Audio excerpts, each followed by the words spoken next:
Hello everyone, నేను Haitha. Welcome back to trendy Haitha vlogs.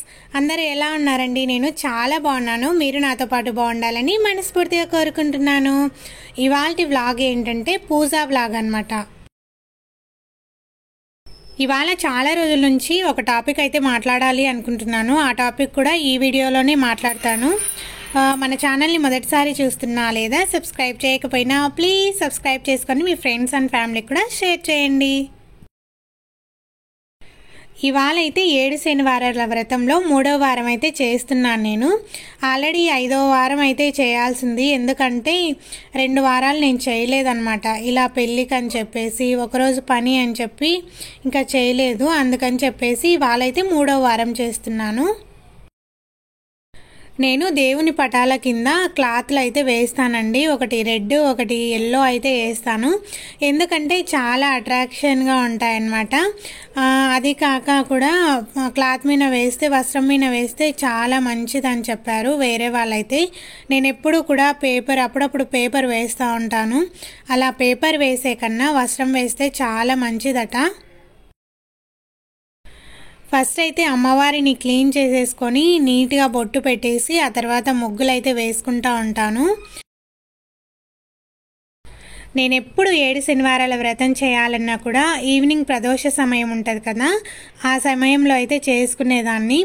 ఇంకా కొన్నిసార్లు అయితే మరి ఇంకా తినేసి చేయడం ఎందుకని అనిపిస్తుంది అనమాట ఈ మధ్య అయితే. అందుకని నేను మార్నింగే అన్ని పటాలల్లా క్లీన్ చేసేసుకొని చేస్తే అప్పుడు ప్రశాంతంగా ఉంటుంది కదా, అందుకని చెప్పేసి మార్నింగ్ పూటనే చేస్తున్నాను. పూజ అంటేనే ఎవరికి తెలిసిన పద్ధతిలో వాళ్ళు చేస్తూ ఉంటారు కదా. నేనైతే శనివారమే పటాలు క్లీన్ చేసుకుంటాను. అంటే మాకు ఆంజనేయ స్వామి అండి, అందుకని చెప్పేసి శనివారమే నేను క్లీన్ చేసుకుంటాను. కొంతమంది మండే అలా చేస్తూ ఉంటారు కదా, ఎవరి గృహదేవుణ్ణి బట్టి వాళ్ళు చేస్తూ ఉంటారు కదా.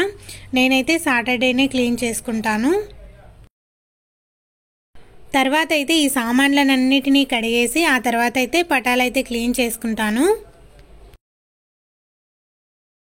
చాలా రోజుల నుంచి ఒక టాపిక్ గురించి మాట్లాడాలి అనుకుంటున్నాను. నేను ఈ టాపిక్ మాట్లాడిన తర్వాత మీ అభిప్రాయం ఏంటి అనేది కూడా నాతో కామెంట్ చేయండి.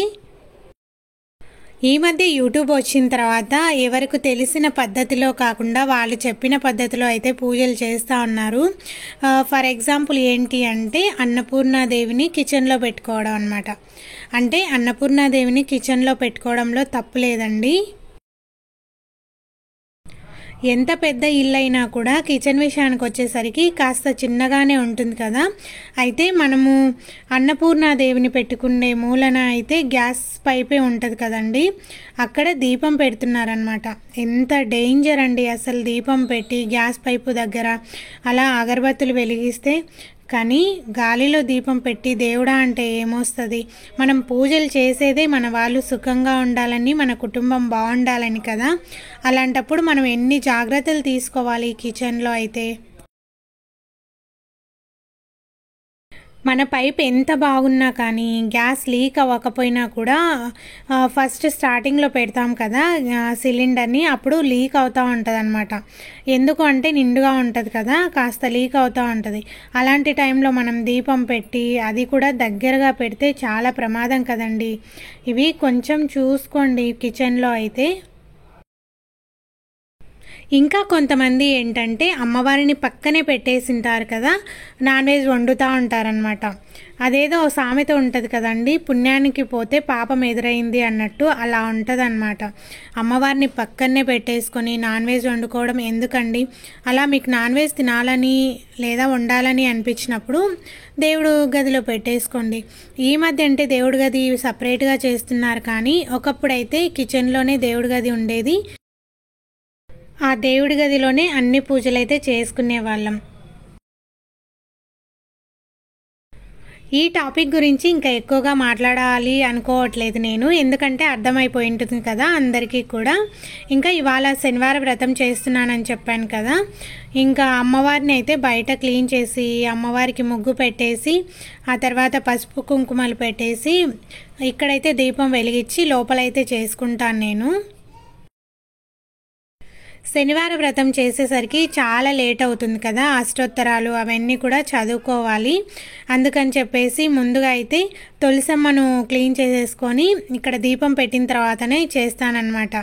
ఎందుకు అంటే వెంకటేశ్వర స్వామికి తులసమ్మ పూజ చేసిన తర్వాతనే చేస్తేనే మంచిదన్నమాట. మామూలుగా అయినా కూడా తులసమ్మకు పెట్టిన తర్వాతనే పూజ చేస్తేనే మంచిది అంటారు కదా పెద్దవాళ్ళు అయితే. అందుకని నేను ఇక్కడ దీపం పెట్టేసుకొని నైవేద్యం పెట్టేసి లోపలైతే చేసుకుంటా ఉంటాను. మాకు సెకండ్ సాటర్డే అలా కరెంటు పోతూ ఉంటుందండి. నాకైతే అస్సలు గుర్తుండదు ఇవాళ సెకండ్ సాటర్డే అని. అయితే నేను ఎప్పుడు కూడా బియ్యం అంతా నీట్గా కడిగేసి నానబెట్టేసుకొని ఆ తర్వాత పిండి దీపానికి రెడీ చేసుకుంటానన్నమాట. అయితే ఇవాళ పోదులే అని చెప్పి అనుకున్నాను, కాకపోతే తొందరగా పోయిందనమాట. ఇంకా ఏం చేయాలి అని ఆలోచిస్తే ఇంట్లో బియ్యపిండి ఉండింది. అందుకని చెప్పేసి ఇంకా అరటిపండు కాస్తంత నెయ్యి వేసేసుకొని బాగా కలిపేసుకొని పిండి దీపం అయితే పెట్టేసుకున్నాను. కిచెన్లో అయితే స్టవ్ని మొత్తం క్లీన్ చేసేసుకొని ఆ తర్వాత ఇలా గంధం బొట్టు అయితే పెట్టేస్తాను. ఈ మధ్య గంధం బొట్టే పెట్టేస్తున్నానండి. కుంకుమ పసుపు అలా పెడితే నీట్గా ఉంటుంది కదా. అయితే ముగ్గు వేసుకోవాలి అంటే మనం ఏదైనా వంట చేసేటప్పుడు కాస్త గరిటెకు తగిలినా కూడా ఆ వంటలో మిక్స్ అయిపోయి అక్కడక్కడ రాళ్ళలాగా వచ్చేస్తుంది. అందుకని చెప్పేసి ఇలా గంధం బొట్లు అయితే పెడుతున్నాను. చూడటానికి కూడా చాలా అందంగా ఉంది కదా. ఇక్కడ అమ్మవారికి పూజ చేసుకొని కన్నయ్యని కూడా ఇలా నీట్గా క్లీన్ చేసేసుకొని ఆ తర్వాత బొట్టు పెట్టేసి పువ్వులు అయితే పెట్టేస్తాను. ఇక్కడ నేను టీవీ యూనిట్ దగ్గర అయితే ఇలా పెట్టేసుకున్నానండి. డైలీ కూడా పూలు మారుస్తూ ఉంటాను. అలాగే ఒక ధూప్ స్టిక్ వెలిగించామనుకోండి, అక్కడ హాల్లో చాలా పాజిటివ్ వైబ్స్ అయితే ఉంటాయి. నేను డైలీ కూడా చేసే వర్క్లో ఇదొకటి అనమాట. ఇక్కడ కృష్ణయ్య కనిపిస్తున్నాడు కదా, ఈ కృష్ణయ్యని అయితే నేను పెళ్ళైన తర్వాత 6 monthsకో 1 yearకో అయితే తీసుకున్నాను. ఎప్పుడు కూడా ఇలా అలంకరణ చేసేసుకొని ఆ తర్వాత నాది స్టే తగిలేలా ఉంది అని చెప్పి ఒక్కసారి అనుకొని మొక్కుతూ ఉంటానన్నమాట. ఇదైతే నా రెగ్యులర్ ప్రాసెస్లో ఒకటి. అంటే రెగ్యులర్గా ఏం చేయనులేండి, డైలీ కూడా పూలు మారుస్తూ ఉంటాను. క్లీన్ చేయడం అయితే 1 week ఒక్కసారి అయితే క్లీన్ చేస్తూ ఉంటాను. తర్వాత ఇంకా ఇలా దేవుడి గది అయితే శుభ్రం చేస్తున్నాను. దేవుడి గది క్లీన్ చేసేటప్పుడు కాస్త పసుపు, రోజ్ వాటర్ ఇవన్నీ వేసేసుకొని క్లీన్ చేస్తూ ఉంటాను. వెంకటేశ్వర స్వామి అలంకార ప్రియుడు కదా, ఎంత బాగా అలంకరణ చేసుకుంటే అంత మంచిదన్నమాట. అందుకని నేను పువ్వులు అయితే ఎక్కువగా తెప్పించుకుంటూ ఉంటాను. తర్వాత పచ్చకర్పూరం అన్నా కూడా చాలా ఇష్టము. తర్వాత నేను ఎప్పుడు కూడా తులసిమాల అయితే వేస్తూ ఉంటాను. ఇలా నీట్గా తుడిచేసుకొని ముగ్గు వేసేసుకొని తర్వాత వస్త్రం పట్టేసుకొని ఇలా పువ్వులతో అయితే అలంకరించుకున్నాను. వెంకటేశ్వర స్వామికి 7 శనివారాలు అంటే 7 అంకె అంటే చాలా ఇష్టము.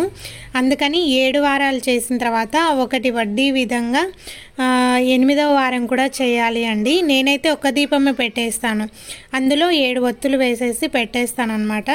తర్వాత ఇంకా మామూలుగా పెట్టేస్తాను కదా 2 దీపాలు, అవైతే పెట్టుకుంటాను. ఊదిబత్తులు వెలిగియాలన్నా కూడా 7 ఊదిబత్తులు అయితే వెలిగియాలి. తర్వాత ఇలా తులసిమాల అయితే ఇలా కట్టేశాను. మధ్య మధ్యలో పువ్వులు పెట్టేసి ఇలా అయితే కట్టేశాను. తర్వాత దీపం వెలిగించిన తర్వాత అష్టోత్తరాలు అవన్నీ చదివేసుకొని ఆ తర్వాత టెంకాయ కొట్టేసి నైవేద్యం అయితే పెట్టేస్తాను.